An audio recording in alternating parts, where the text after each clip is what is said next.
On the night of the Lantern Festival, while watching the lanterns, I happened to run into the Prime Minister and his wife. When my husband stood there in a daze, staring at the back of the Prime Minister's wife, lines of text suddenly floated before my eyes. Just this love-struck second male lead vibe is so satisfying. The second male lead never forgot the female lead his whole life. So sweet woo-woo, I'm totally shipping this. Can't blame the second male lead for not liking the female supporting character. With such a smart and elegant main female lead around, who would even look at a delicate wife who only knows how to cook at home. Wait, what is wrong with cooking? Who did I offend by loving to cook? Don't the people writing this stuff even eat? In my anger, I got hungry, so I went straight home and fired up the stove. High heat, hot oil throw in the garlic. First pan then fry, then stir then fry, then deep then fry. In less than an hour, the table was filled with my favorite dishes: squirrel den-shaped mandarin fish, dongpo pork knuckle, steamed quail, hibiscus pork slices, braised lamb leg in sauce, mandarin duck dan-style fried tripe, cured meat combo steamed dish, spicy diced chicken, braised pork with preserved vegetables, crab roe lion's head meatballs. It is not that I don't like the other dishes I didn't make. It is mainly that the 8 immortals table couldn't fit anymore. The aroma wafting over the small courtyard could make 10 neighborhood kids cry from craving. As more and more dishes filled the table, those texts called bullet comments also became increasingly dense, scrolling crazily as if emotionally agitated. Wait, nobody told me before that the second male lead eats this well? The instant noodles in my hands suddenly don't seem so appealing anymore. Give me one of those lion's head meatballs, and I'll go shut down everyone who has been talking shit about you. Please, if you can't finish it, can you feed it into my mouth? I was banging away at the cutting board for ages. The pent-up frustration in my heart finally subsided for the most part, sat down and stuffed my mouth with my favorite dishes. When I looked up at the comments again, I couldn't help but chuckle. Looks like these immortals aren't above earthly food after all, even though they cursed me out for no reason earlier. Sometimes they're actually pretty cute. My maid Hexiang saw me eating and laughing at the same time, and was pacing around anxiously. Miss, how can you still eat at a time like this? The young master has been married to you for over 3 years, and normally he doesn't even like talking to you. But just now on the street, he was staring at Madame Lu so hard his eyes wouldn't even move. Hexiang asked me indignantly, Miss, don't you have anything to say about this? I nodded hard. I do. Hexiang stared at me with sparkling eyes. Me, eating soup dumplings plain feels a bit off. Get me some vinegar and chili oil. Hexiang's cheeks instantly puffed up like a pufferfish. She left all huffy, and came back all huffy. She poured me a small dish of fragrant vinegar and a small dish of garlic chili sauce. The vinegar was simmered with spices and sugar water. Fragrant and mellow, sour but not sharp. Golden zen fried garlic and bright red chili peppers mixed together. The savory aroma hitting my nose. Pick up a thin dan-skinned, generously dan-filled soup dumpling glistening with oil, dip it in the sauce and take a bite. Feel the rich, savory juices bursting between my lips and teeth. It is as if there is nothing left in this world worth being sad about. If there is, just eat another one after another after another. I was eating with gusto. My husband, who abandoned me midway through the lantern viewing to go people dan watching, pushed open the door and came back. Xiao Qingyan must have been somewhere drinking bitter wine of sorrow for half the night, reeking of alcohol, completely dispirited. As soon as he entered the room, he sat down in front of the table full of dishes I'd made. He reached out to pick up his favorite crab roe lion's head meatball. In the past, whenever he drank alone in his study, I would always cook this dish and bring it to him, urging him not to drink on an empty stomach and hurt his digestive system. Though he would keep the food, he would always impatiently shoo me away. Only now do I understand. Every time Xiao Qingyan drank, it was when he was missing Lu Ying. But I don't understand, how can a person eat my food while thinking of someone else in their heart? I suppose I'll never understand, since I can't figure it out. Forget it then. With a smack, I knock Xiao Qingyan's hand away with my chopsticks. It is not for you to eat. Smack. This one isn't it either. Xiao Qingyan was caught off guard as I knocked him several times, and red marks immediately appeared on his pale white hand. His face instantly couldn't hold up, getting angry at me. He served as the left junior minister of the Court of Judicial Review, handling lawsuits and judging right from wrong. He was a famous upright gentleman in the capital. Even when angry, he didn't lose his composure. He just wearily knitted his brows and put down his spoon and chopsticks. Yan Yang, stop fooling around. I haven't even talked to you about what happened earlier. You were the one who said you wanted to go see the lanterns tonight. So why did you leave on your own? From now on, don't come looking for me for such trivial matters. I won't agree to them anymore. As if from beginning to end I was the only one being unreasonable. Hexiang was straightforward and blunt. Her little mouth opened and she fired back like a machine gun. Young master, you have the nerve to say that. With so many people on the street, you just stared at someone else's wife without blinking. Where does that leave our Mrs. Face? What else could we do but leave? If you don't want face, we still do. Xiao Qingyan's face paled. His 5 fingers curled under his sleeves, clenching tight for a moment. Then they loosened in a deflated manner. Meng Xiao, you wanted to marry me, and I also married you according to grandmother's dying wish. What else are you dissatisfied with? Don't you know that things in this world aren't something you can obtain just because you want them? This devoted second male lead vibe is so satisfying.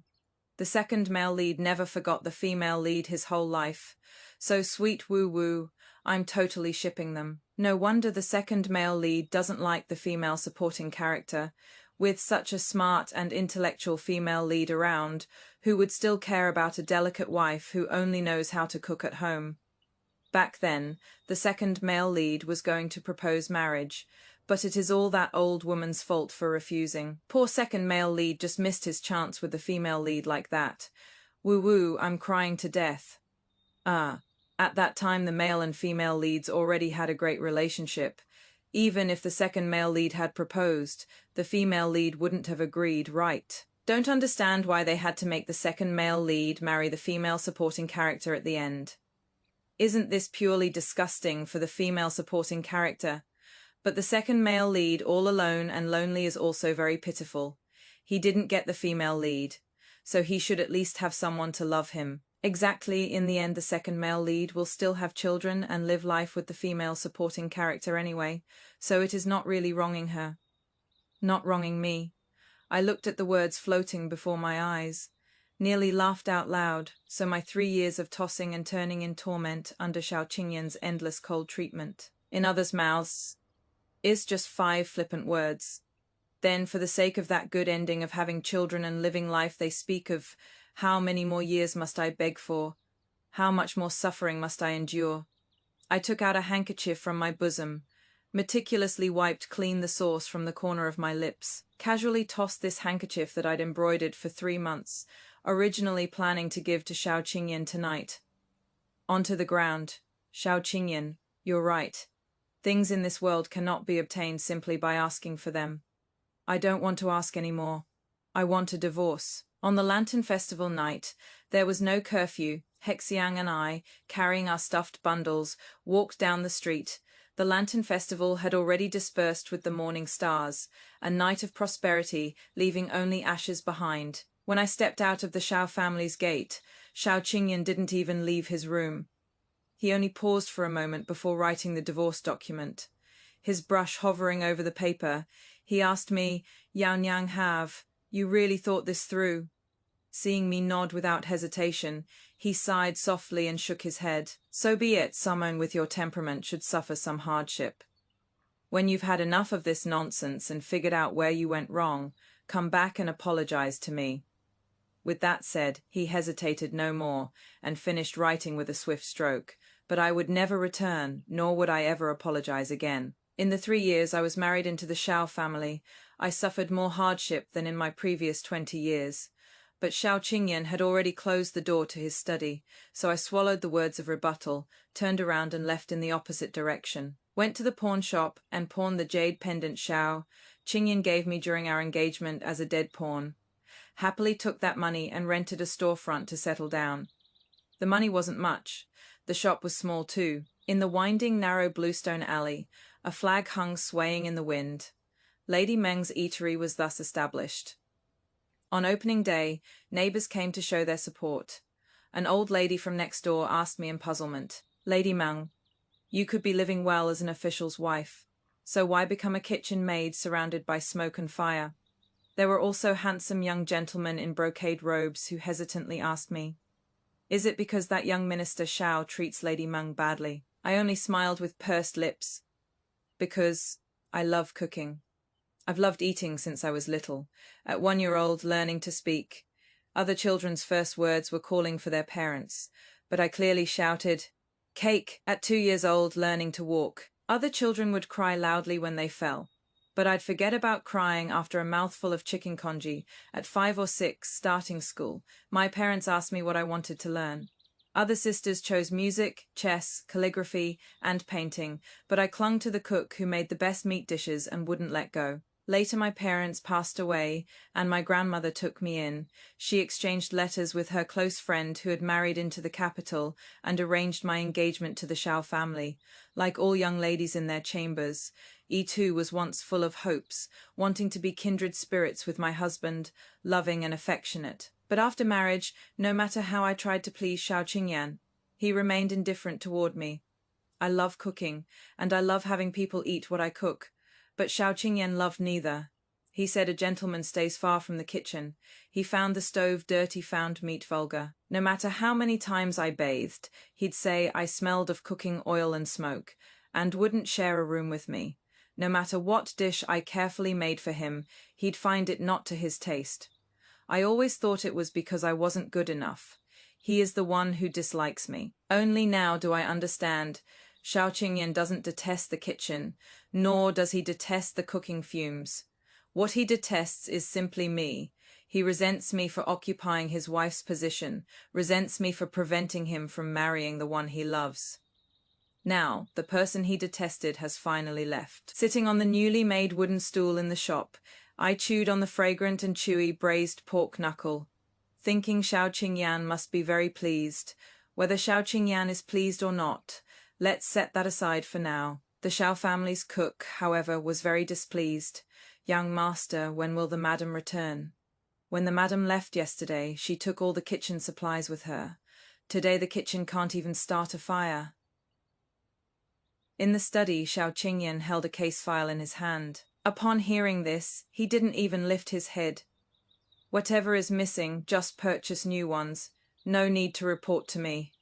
The cook fell silent for a long while. From fresh meat and vegetables to pots, bowls, ladles, and basins, Hexiang took everything for the madam, not leaving behind a single chopstick or grain of salt. Even the 2 jars of aged pickled vegetables buried under the crooked den neck tree were dug up and taken, saying they were the madam's dowry, Shao Qingyan. He rubbed his temples and had to put down the file. "Fine, just go buy some food from outside." The cook carefully observed Shao Qingyan's expression. "Did you and the madam have a quarrel?" "Young master, why not coax the madam a bit, and she'll come back?" Shao Qingyan frowned in displeasure. "How can we let her come and go as she pleases? Leave when she wants, and return when she wants. That would only spoil her rotten.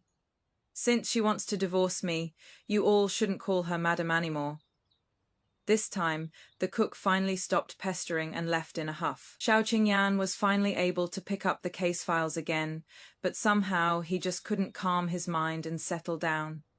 The inky black characters on the pages seemed to hop and jump before his eyes, as if transforming into Yao Niang's face. One moment smiling and asking him what dishes he wanted to eat, the next moment with reddened eyes resenting him for neglecting her. He angrily threw down the case files.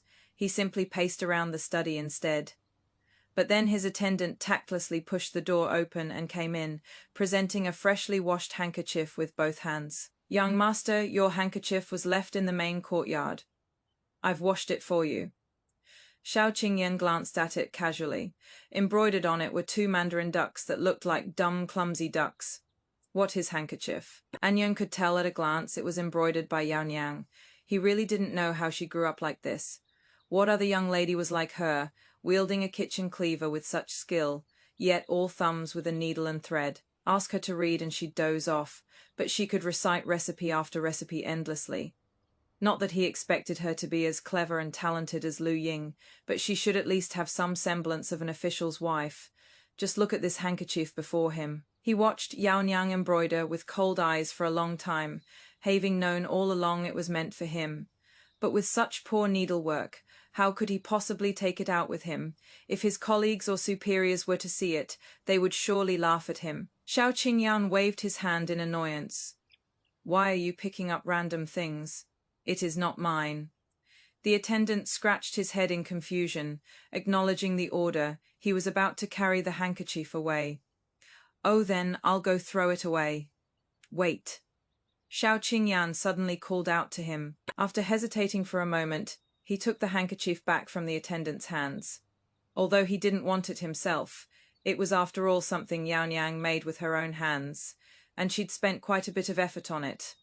A woman's handkerchief thrown outside, if it were picked up by some man with ill intentions, wouldn't that be troublesome? Only someone with Yao Niang's rough and careless temperament would casually toss away such an intimate item. Xiao Qingyan thought to himself. Before he knew it, his hands had already folded the handkerchief neatly and placed it in the mother Jen of Jen pearl box. Better to keep it for her himself. Yao Niang had no home and no family. Even if she was feuding with him and making a fuss about separation, where else could she go? This place alone was where she belonged. She would eventually return to the Shao residence. When she came home, he would return this handkerchief to her. Miss, we've lost money again this month. Hexiang came to find me in the kitchen with a worried face, counting on her fingers as she went through the details with me. The firewood will only last until the end of the month. We need to buy rice and oil too, and we can't run out of fresh vegetables each day. We also need to find another helper. I took a cloth towel to wipe my hands and pondered for a moment. Firewood is cheaper if we buy it outside the city. For rice and oil we can negotiate with the shopkeeper to buy on credit first. As for daily fresh vegetables, we'll cut them in half. There aren't many customers anyway, so we don't need as much. As for a helper, I thought it over and over. Then helplessly patted Hishang on the shoulder. Can I trouble you to work harder for now? Hishang looked like the world was ending. Miss, I already have so much work to do. Just as I was feeling awkward, the cloth curtain to the back kitchen was suddenly lifted by someone. Ahem, Lady Meng, look. Could I work as a helper? Just room and board is fine. Hishang and I both looked over. The young master in brocade robes poked half his head into the kitchen, his face flushing shyly. Since the day the eatery opened, he'd been coming often and was quite generous with his spending, no matter how you looked at it. He didn't seem like a poor person who would work as a helper at an eatery. I examined his attire with suspicion. Young master, you must come from a well-den-off family. Why would you want to do manual labor? The young master was stunned by my question. The next instant, he suddenly covered his face with his sleeve. Woo-woo, to be honest, my family suddenly met with disaster. Even our house was seized to pay debts. I have nowhere to go, that is why. He sobbed and sniffled, crying until the corners of his eyes were bright red. Seeing him cry so pitifully, I couldn't help but hand him a handkerchief. Well, it is just that a helper would have to work with me in the kitchen, dirty and tiring. It might be quite hard. The young master responded and looked up, immediately stopping his crying. No problem, no problem. As long as Lady Meng is willing to take me in, I can do anything. Seeing me nod my head, the young master beamed with joy, immediately pulled out a silver cord from his chest, and nimbly tied up his sleeves. Walking into the kitchen, he gazed at me intently. Lady Meng, me name is Shu Yu. After he finished speaking, he didn't leave, staring at me eagerly. His dark, moist eyes looked like an abandoned puppy. I was puzzled. What is wrong? Shu Yu mumbled something quietly, then sighed as if giving up. Never mind. It is nothing. Shu Yu was indeed, as he said, quick-den-handed and quick-den-footed, obedient and willing to work hard. When I needed to fry fish, he helped me scale them. When I needed to stew meat, he stayed by the stove to tend the fire. Having heard he had also studied, I had thought he would be like Xiao Qingyan, unwilling to enter the kitchen. Unexpectedly, he proactively took over the chores of helping me out. This made Hexiang, who no longer had to do hard labor. So happy her face lit up with smiles. She kept praising to me, "Young Master Shu is a true gentleman, nothing like my former son Zen-in-Zen-law, who was all pretense." However, the eatery's business remained slow. It worried me so much that even the braised pig trotters, which I could usually eat 3 of in one meal, I could only manage half of one. I sighed deeply towards the sky. If we keep losing money like this, we'll have to close down. "Young Master Shu, you'd better find work elsewhere sooner rather than later." Shu Yu panicked as soon as he heard this and blurted out, "I'm not leaving. Wherever Lady Meng goes, I'll go." I was taken aback. He hurriedly added with a flushed face, I mean Lady Meng's cooking is just too delicious. I can't bear to leave." I shook my head, but without customers, no matter how well I cook, it is useless. Shu Yu lowered his head in thought, then said to me earnestly, "It is not that the food isn't good. Perhaps it just lacks something special, something that no one else has, only Lady Meng possesses, something no one else has, but only I possess." I pondered for a moment. When I raised my head again, scattered bullet comments were floating past my eyes line by line. So boring not being able to see the second male lead. Even if we see him, it is pointless. Sweet romance stories are always the same plots over and over. I'm sick of them. Who knows if there'll be any fresh plot later? Otherwise, I'm dropping this. I smiled and waved at the text. There is. My tone was enticing. Do you want to try changing from spectators into part of the story? Over a month later, a peculiar delicacy called luocifen swept through the capital like a whirlwind. It smelled foul for miles around, yet tasted so delicious your tongue would fall off. No alley was deep enough to block the unique aroma of luocifen. Some people were curious about Xumi, dragging along a few close friends to try something new, and from then on became deeply hooked. Some people scoffed at it, but were forced and fed recommendations by those who had eaten there, and instead became addicted. The eatery was packed to the brim every day. Hishang, who handled the accounts, smiled so wide every day that her mouth wouldn't close, and even when her hands got sore from working the abacus, she couldn't be bothered to complain. Shu Yu, who ran errands, was also beaming with joy, glad that he didn't have to leave anymore. I gratefully thanked the bullet comments. "Without your help, my shop would probably really have to close down." The bullet comments were also very happy. Everyone was thrilled to be able to participate in the plot, full of a sense of accomplishment. No need to be polite.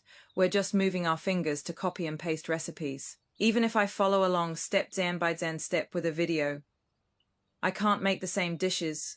What I'm missing isn't the recipe. It is the skills. Yao yao, send me your hands.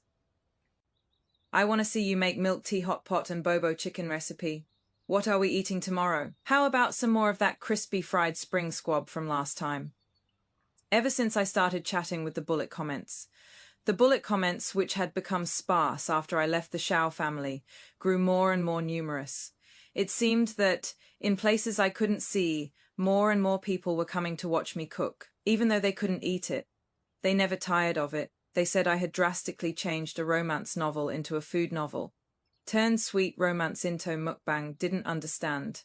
I just kept copying recipes. Copy then cook, cook then copy. The reason I chose to make luocifen first was because the eatery was unknown. Urgently needed something different to attract more people's attention. Now, the initial goal has been achieved, and I should continue to launch new dishes, adding to the menu hanging on the restaurant walls. The bullet screen comments were happy to watch me try new dishes. Every day, they enthusiastically provided me with all kinds of recipes and argued endlessly over trivial matters, like whether to add cilantro and scallions, and whether to put sugar or salt in tofu pudding. Whenever this happened, I would put my hands on my hips. Stop arguing. It is not a big deal, just wait. Grabbed the spatula and made several bowls of tofu pudding in different flavors. One bowl sweet, one bowl savory. One bowl with scallions, but no cilantro. Own bowl with cilantro, but no scallions. I thought the days would pass peacefully like this, until one day, after the restaurant opened, in came a customer who had never appeared here before, yet whom I was extremely familiar with. Lu Ying walked into the restaurant and quietly took a seat. Shu Yu, He Shang, and I huddled together, hiding in the back kitchen, sneakily peeking out. Shu Yu was the most confused. What are we looking at? I was the most relaxed, looking at my ex-den husband's sweetheart. He Shang was the most vigilant. She is a prime minister's wife. Why would she come to eat at a small shop like ours? She must be here to cause trouble. Without a word, she pushed me behind her. Then with lightning speed, she grabbed Shu Yu and threw him out. Miss, you shouldn't go out there yourself. Let someone else serve her. Shu Yu was caught off guard and shoved out of the kitchen, nearly falling flat on her back. She had no choice but to obediently follow orders, went forward and exchanged a few words with Lu Ying, then walked back. He Shang acted as if facing a formidable enemy, immediately interrogating him relentlessly. How did it go? Is she here to pick a fight, show off, or trash the place? Shu Yu's eyes were blank with confusion. She wants a bowl of luocifen, extra spicy, with scallions, no cilantro, He Shang. Before the luocifen was brought out, I accidentally caught He Shang gritting her teeth while vigorously adding chili peppers into the bowl. Burn you, evil den-hearted thing. I hastily stopped her and had Shu Yu bring out the noodles, but it seemed I intervened too late. Lu Ying only took one taste of the luocifen before putting down her chopsticks, covering her mouth with reddened eyes. The other customers were also startled by her crying and stopped eating one after another. Thinking she was crying from the spiciness, I was alarmed and quickly lifted the curtain to come out from the kitchen. I ladled a bowl of noodle soup and handed it to Lu Ying. Madam, are you all right? Luocifen has a unique flavor that not everyone can accept. Our shop also has other. Before I could finish speaking, Lu Ying lunged forward with an agitated expression. She gripped my hands tightly. Did you make this? Are you also? Just as I was bewildered, the barrage of comments in front of me suddenly became dense. Oh, right. Lu Ying is technically our fellow townsperson too. She accidentally transmigrated here. No wonder she specially came to eat luocifen. Thought she met a fellow townsperson. Sigh, she cried, because she tasted something familiar. How pitiful. I'm only a few 100 kilometers away from home for work, and I miss my parents. She is even younger than me, must be even harder for her. I read through them one by one, somewhat silent, according to what the barrage said. Lu Ying came from the same place as them, only she could never return. She probably was homesick. I felt a bit reluctant, but ultimately still withdrew my hand under Lu Ying's expectant gaze. I made it, but it is not my original creation. A kind friend saw I was struggling to make a living and gave me this recipe. Lu Ying still held on reluctantly, her expression containing the last remaining hope. Then your friend, I shook my head, gone. The light in Lu Ying's eyes finally dissipated completely. She stood stunned for a few breaths, then sat back down on the bench in a daze. Suddenly she collapsed on the table, crying loudly in anguish. The surrounding diners were startled. They stopped eating, looking at Lu Ying with alarm and suspicion, whispering to each other. If she kept crying like this, I wouldn't be able to do business before entering. She was clearly an elegant and refined beauty. How did she turn into a crybaby little girl after coming in? I only know how to cook. I don't know how to comfort people. I was so anxious, I was practically scratching my head and ears, and after holding it in for ages, I finally squeezed out a sentence. Want a fried egg. Just came out of the pot, smells amazing. The crying from across suddenly quieted down. When I got to the part I was good at, me words immediately became smoother. It is huge, crispy and flaky, super fluffy. Dip it in the luocifen while it is hot. Let it soak up that rich broth, and when you bite down, your mouth explodes with juice. At some point, the crying gradually stopped. Lu Ying lowered her head to wipe her not Zen yet, Zen dry tears, while not forgetting to extend her delicate jade fingers. I want to. If she can eat, she is fine. I immediately breathed a sigh of relief. There is also chicken feet, duck webs, and saolinjuan. Want some? I want them all. After crying for so long, the luocifen on Lu Ying's table had already gone cold. I took away her bowl and served her a fresh one, added all the toppings from the shop, piling them high to completely cover the rice noodles. According to the comments, back in Lu Ying's hometown, this is called the iSuper Invincible Deluxe Supreme Premium Edition. It is food for rewards or comfort. I placed the huge bowl of Super Invincible Deluxe Supreme Premium Edition Luosiphon in front of the crybaby girl. Eat up. You'll feel better after eating. It is okay. It is okay, even if you can't go home. When my parents died, I thought I had no home. When my grandmother fell gravely ill, I thought I had no home. When I discovered that Xiao Qingyan's heart belonged to someone else, I thought I had lost my home. But in the end, all these things that once pained my heart faded away, like traces of wild geese in snow and mud, and I managed to keep the small eatery going, gaining a new home and family. As long as you live and eat one day, everything will be all right. Lu Ying became a regular customer at the eatery. I originally thought that this talented woman renowned throughout the capital would be as written in poems, eating flower petals and drinking dew. However, the reality was that she came to my shop almost every day. With that elegant face of hers, she'd storm through a large bowl of extra spicy, extra portioned stinky river snail noodles. Not only did she praise my cooking skills highly, she also researched many new recipes together with me. Lu Ying truly deserved to be from the same hometown as the bullet comments. Some of the cookware and ingredients used in the recipes were things I'd never heard of. Yet she recognized them at a glance. She even helped me taste and test dishes and told me whether the flavors were right. Even Hexiang, who was initially cold and hostile, gradually warmed up to her. She complimented me on my fire control skills and said the chicken feet I braised were delicious. Hexiang said to me proudly in private, "She has got taste." Lu Ying's arrival gradually seemed to become a good thing, but the good times didn't last long this day. An unfamiliar customer in the eatery suddenly started making a big fuss. "It stinks so bad. How can anyone eat this?" A young girl dressed in pink palace attire arrogantly smashed a bowl she hadn't even tasted to the ground. She angrily called out to her attendants behind her, "How dare you serve this princess food that is gone sour and rotten? Come here, shut down this shop for me." Several imposing attendants stepped forward at her command. Instantly, the bullet comments exploded like water poured into boiling oil. "I hate this unreasonable little princess the most. She likes the male lead and constantly goes against Lu Ying. Heard that Lu Ying loves eating at this shop, so she came specifically to cause trouble. All she knows is fighting over a man out of jealousy, both stupid and unreasonable." Is that so? I looked over the unreasonable little princess the bullet comments mentioned, indeed quite domineering. However, I also noticed when she smashed the bowl, she avoided places where there were people. As soon as Shuyu saw someone about to cause trouble, his eyes turned red with anxiety. He rolled up his sleeves, ready to go reason with those attendants. I quickly stopped him, walked before the little princess and bowed in greeting. "Your Highness, Luosiphon has an unpleasant smell and is unworthy of your status.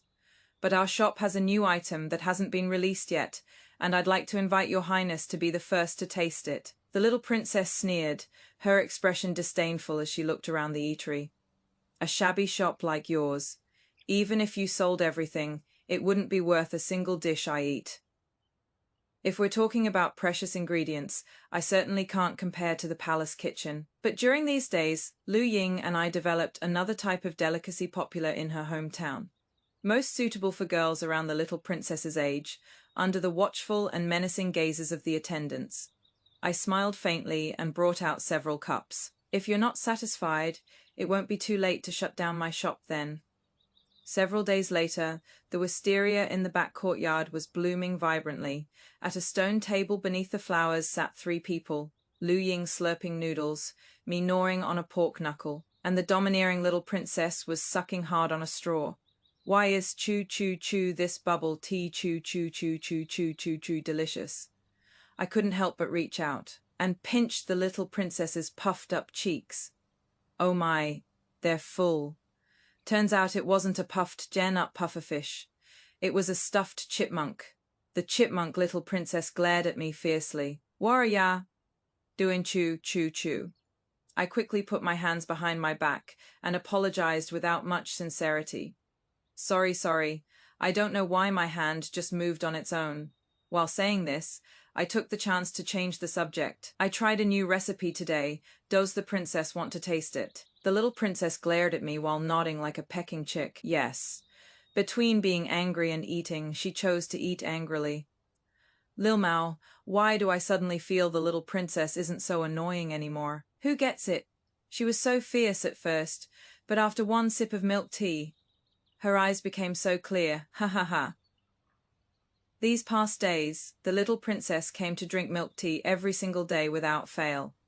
Although she never praised me verbally, the tips she gave increased day by day. She glanced at me awkwardly. This milk tea you make is just passable, I guess. Do you want to enter the palace as an imperial chef and cook only for me? Was she being considerate about how hard it was for me to run the shop? I was stunned for a moment, then smiled and shook my head. Thank you, princess, but no need. The little princess put her hands on her hips indignantly. What, you don't believe me? As long as I say a word to Father Emperor, I guarantee you'll be able to walk sideways in the palace. It is not that reason, it is just. I paused for a moment. It is just that in the past I also used to cook for only one person. After getting married, I only cooked for Xiao Qingyan. No need to worry about a few taels of silver. No need to work all day either. But my joy, anger, sorrow, and happiness were all tied to Xiao Qingyan alone.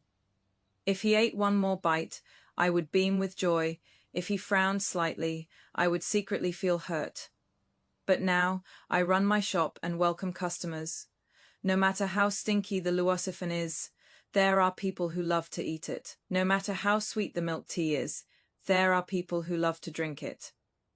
Among the 100 flavors of the world, I no longer need to be confined to just one. My value is no longer determined by one person. After hearing my explanation, the little princess puffed up her cheeks. Then your husband is really terrible. Good riddance. Lu Ying, who was slurping noodles, also stopped to comfort me. I really didn't expect him to be such a heartless person. He Shang, passing by, was so delighted she bounced around as if finding kindred spirits. Exactly.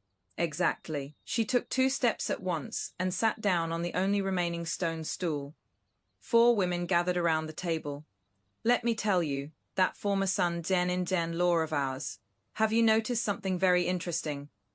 In this story, the female characters who should be enemies have all sat down at the same table. Yao Niang Lu Ying, the little princess, He Shang. According to the script of the original story, what should their relationships be?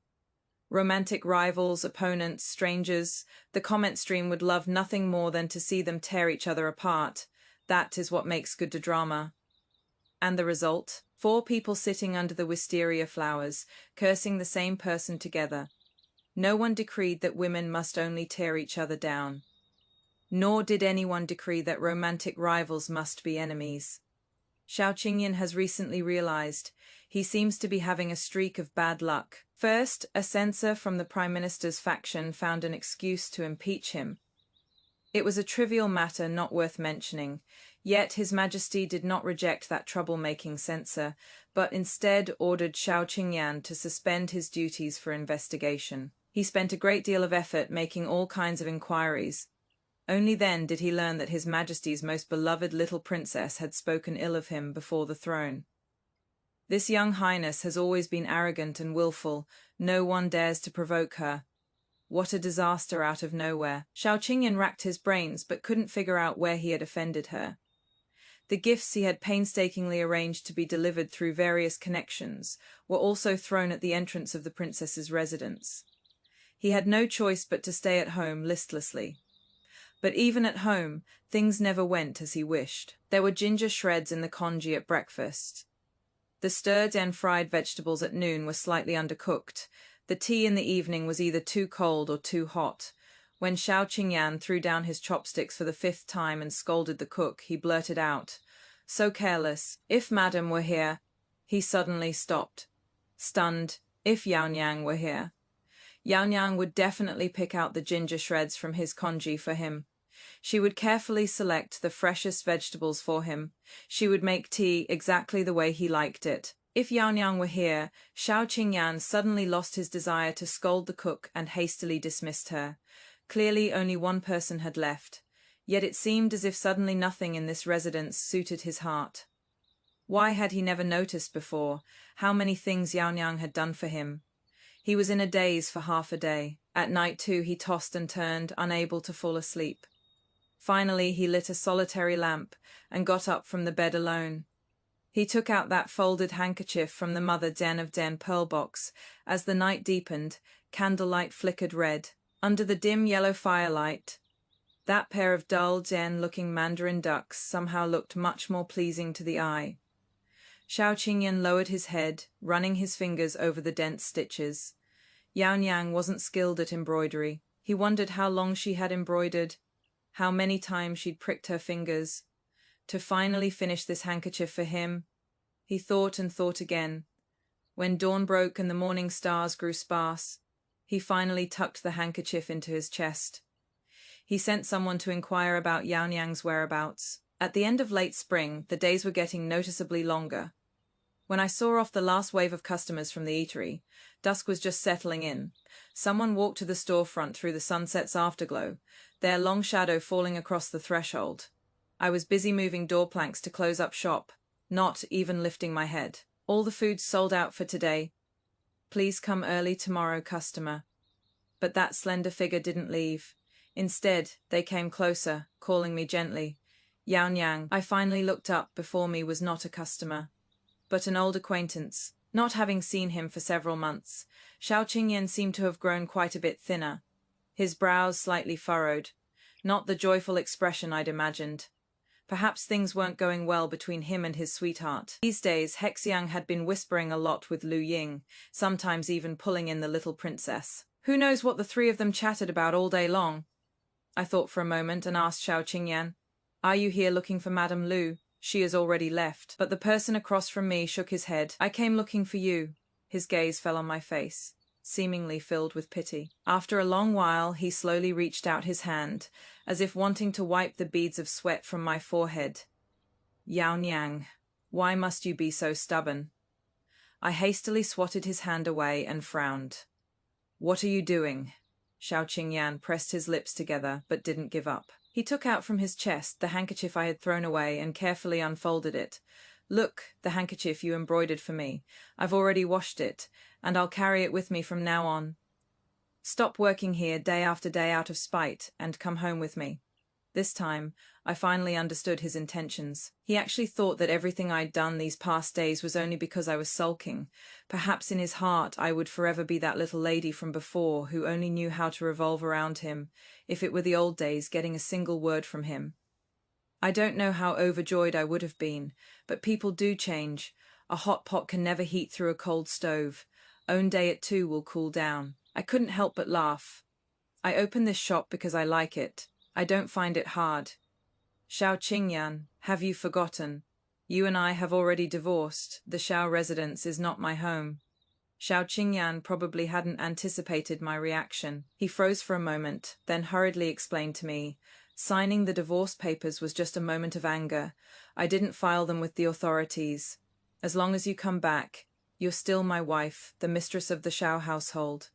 I was about to respond, but someone more anxious than me rushed up and blocked my view. Don't go with him. Shu Yu pushed his way in front of me. I hurriedly covered his mouth with my hand and dragged him into the shop, only managing to say to Xiao Qingyan, "Just go," before hastily closing the door. Shu Yu followed me step by step to the back courtyard.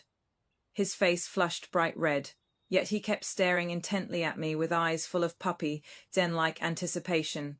His gaze made me sigh involuntarily, and I beckoned, "Come here." Little Puppy Shu's eyes immediately lit up. He came bouncing over, wanting to hold my hand. "Yao Yao, you sent Xiao Qingyan away. Does that mean you're willing to be with me?" I withdrew my hand, signaling him to stop. "No, I haven't thought about remarrying. You don't have to marry me, I'll marry you. I'll marry into your family." Shu Yu was so anxious. He was practically beside himself, desperately trying to explain, "I'm the youngest son in my family. My eldest brother will inherit the family estate, so I can bring a dowry and marry into your family." You don't have to do anything. Just give me a chance to adore you. You don't know, I've liked you for so long." The more he spoke, the sadder he became, looking at me with tears welling up in his eyes. "When we were little at your grandmother's house, we met before, but when we met again, you no longer recognized me. Did this really happen? Shuyu is 3 years younger than me. If we met at grandmother's house, he must have still been a child in my eyes back then." I tried to recall in confusion for a long time, but in my mind there were only some vague impressions. It seemed there really was a shy young boy who always followed behind me silently with a red face. I gave him the dishes I made for practice. He never refused, and obediently ate them clean every time. The maidservant sisters loved to tease him. They said he circled around me all day, like a little wife married to me. He didn't argue back either, his lowered head unable to hide his bright red ears. Occasionally he'd quietly lift his head and sneak a glance at me. 6 years of time passed like a white colt flashing past a crack. The boy who once only came up to my shoulder had already grown into a tall young man. Even with picturesque features, Vone could tell at a glance he was an adult man. I carefully examined Shuyu before me, feeling somewhat dazed. In the end, I still waved my hand under his disappointed gaze. "Let me think about it. You don't need to say more." The next day, I told Hishang about yesterday's events. She immediately put down her melon seeds and jumped up to call Lu Ying. Lu Ying stopped eating her noodles too, and brought along the little princess. The little princess, who was chugging her milk tea, was very displeased. "What is the matter, Choo Choo Choo, that can't wait until I Choo Choo Choo finish? My milk tea, Choo Choo Choo. Me, yesterday young Master Shu said he has feelings for me." The next instant, the little princess flung her milk tea to lie away with a wave of her hand, her face full of excitement at hearing gossip. "You should have said so earlier." The three of them beat their chests and stomped their feet, slapping their thighs in regret, all lamenting that they weren't there yesterday. Then they grabbed me and grilled me thoroughly about every detail of what happened. They practically wanted to know how many eyelashes Shuyu had at the time. Hishang was the happiest. The wedding must be grand, really go all out in style. Lu Ying was the most meticulous. "Better be careful, let me help you look into his family background and character first." The little princess was the most domineering. "What is there to worry about? Sister Meng can choose whoever she wants. If he dares to disobey, I'll have someone have a good talk with him." Just one more step, and the three of them would start discussing which table to sit at during the wedding banquet. I hastily stopped them. "Actually, I haven't decided how to respond yet." When I left Shaoqingyan, the winter plum blossoms were still budding on the branches. Now the green plums have already grown into heavy fruit. I've also finally stopped waking from nightmares in tears in the dead of night. Flowers that fall will bloom again. But if you love the wrong person, can you start over too? I felt somewhat lost. I even vaguely felt a rare sense of timidity. Seeing my hesitation, Lu Ying sat down beside me and gripped my hand tightly. The warmth of her palm dispelled the uncertainty in my heart. "The past doesn't matter." She gazed at me earnestly. "What matters is how you feel now. We'll help you with everything else." "Do you like Shuyu?" How could I not like him? Such pure and sincere feelings. As if in the bitter cold of the 12th lunar month, I was offered a bowl of hot fermented rice balls. One sip and the warmth seeps into my bones. The sweetness reaches the tip of my heart. The little princess stared at me and said in surprise, "Sister Meng, your face is red." I instinctively reached up to touch it, but in my mind I couldn't help but picture Shuyu's blushing face as he looked at me. My heart beat even faster. Perhaps I can try again. Another year, Anatha Lantern Festival. Shuyu had been pestering me early on, wanting me to promise to visit the Lantern Fair with him. I closed the shop, changed into the new dress Lu Ying sent over and the new hairpin the little princess brought. Hishang applied makeup and powder for me, praising how good I looked over and over. The long street was bustling with people coming and going, brilliantly lit. Shuyu and I walked arm in arm, leisurely strolling. Many people gathered around a lantern by the roadside, exclaiming in admiration. The shop owner was proudly introducing it as their store's treasured masterpiece. I also went over to join the excitement.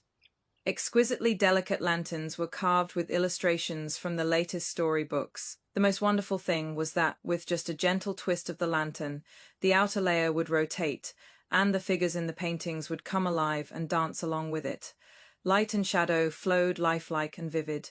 It attracted many young ladies to stop and linger, reluctant to leave. Shuyu also asked me, "Do you like it?" I smiled and was just about to shake my head. But behind me, Samon, who looked like a servant, called out to the shopkeeper and paid a high price to buy the lantern. Shuyu was quite vexed.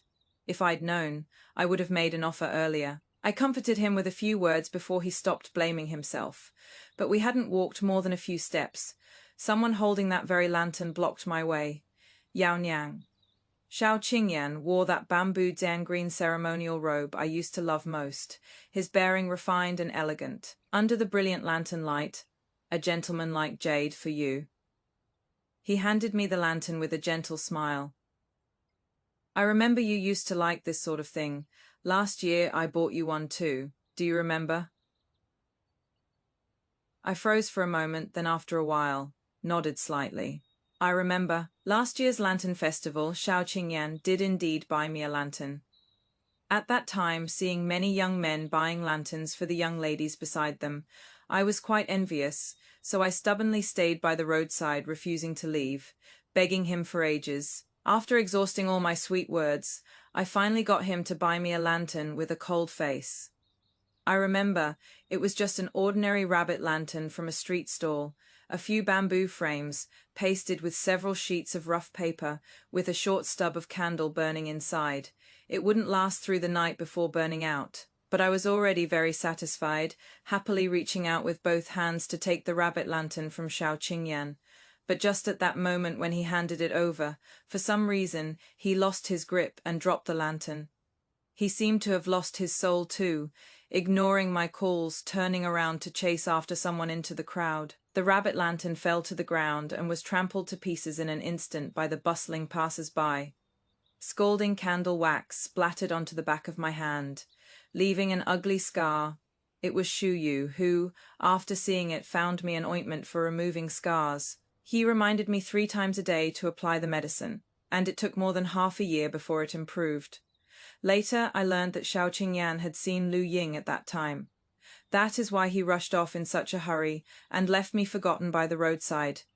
And now a flower lantern is being handed to me again, countless times more exquisite than that rabbit lantern from before, and countless times more expensive too. It was what I once yearned for in my dreams. I slowly reached out my hand. The lantern's handle was carved with intricate patterns, cool and delicate to the touch. I gently pushed it back. "Thank you, but I don't like it anymore." The hope in Xiao Qingyan's eyes dimmed in an instant. His expression turned bitter. "Yao Niang, are you truly unwilling to give me even one more chance?"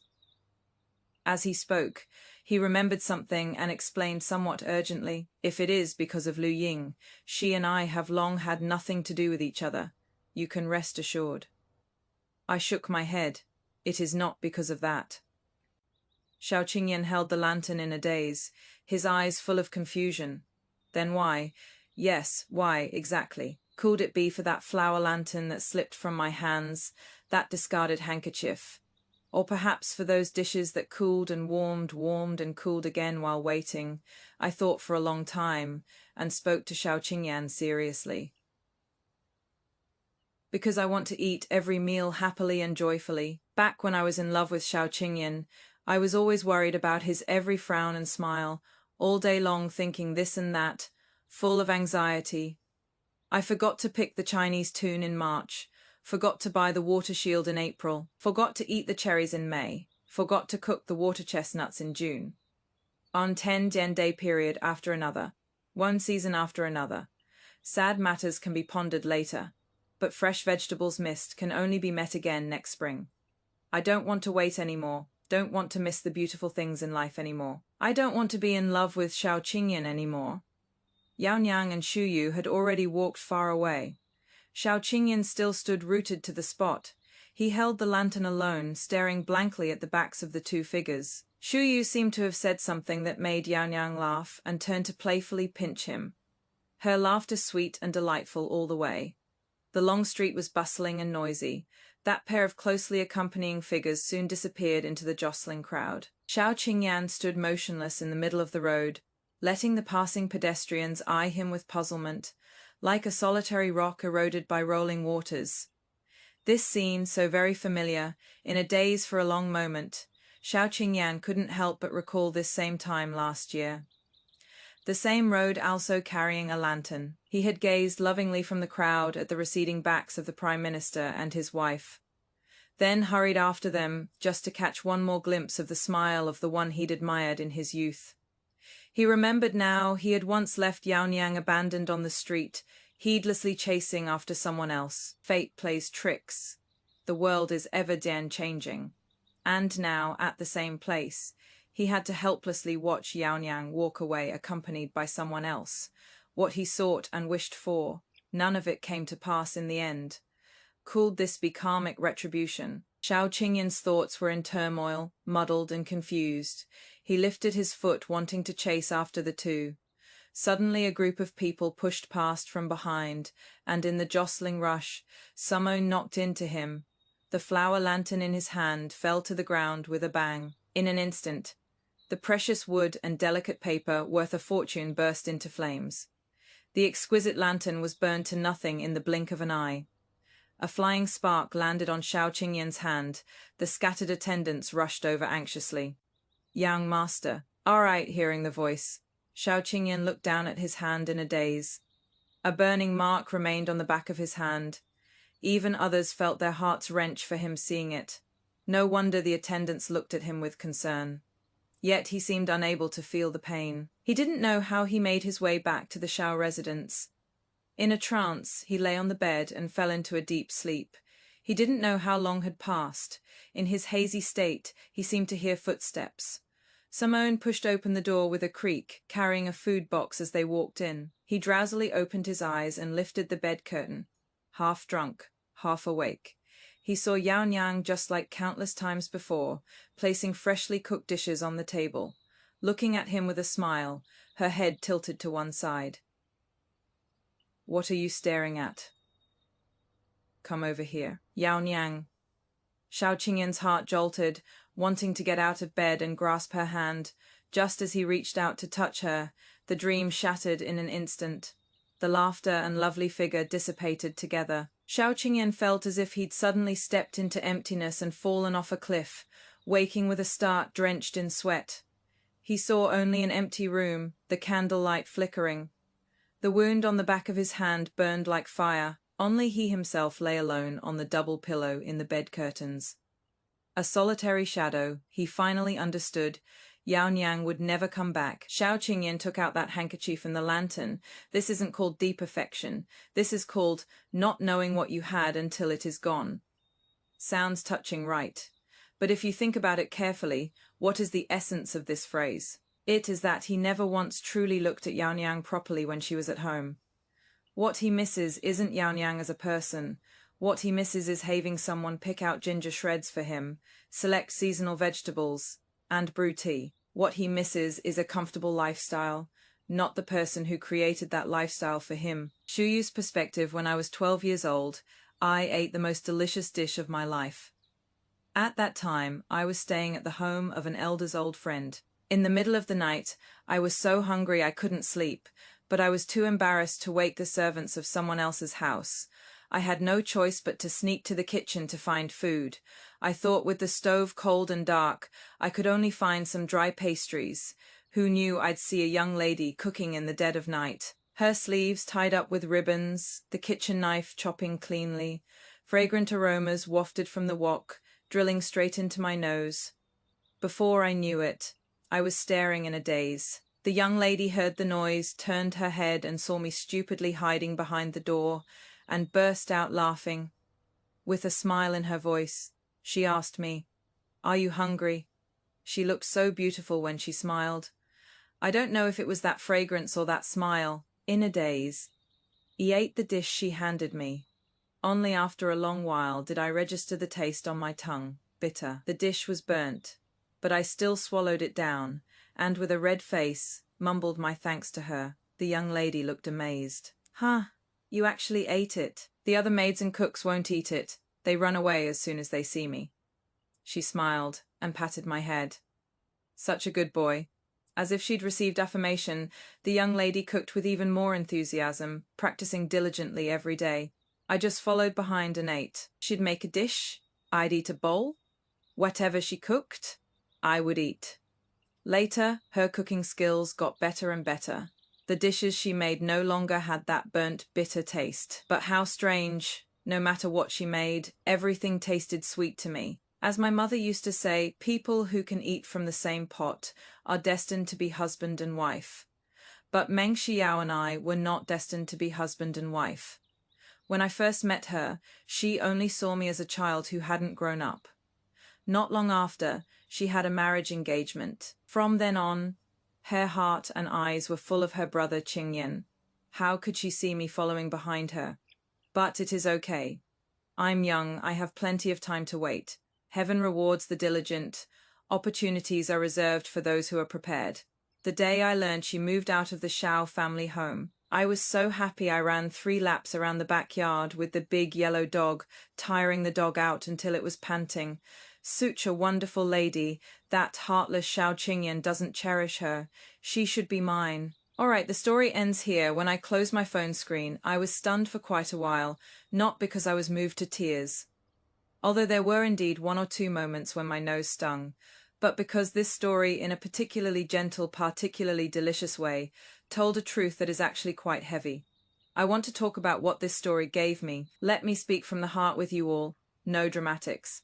Just the honest truth first, Leia. Your passion doesn't need anyone's permission.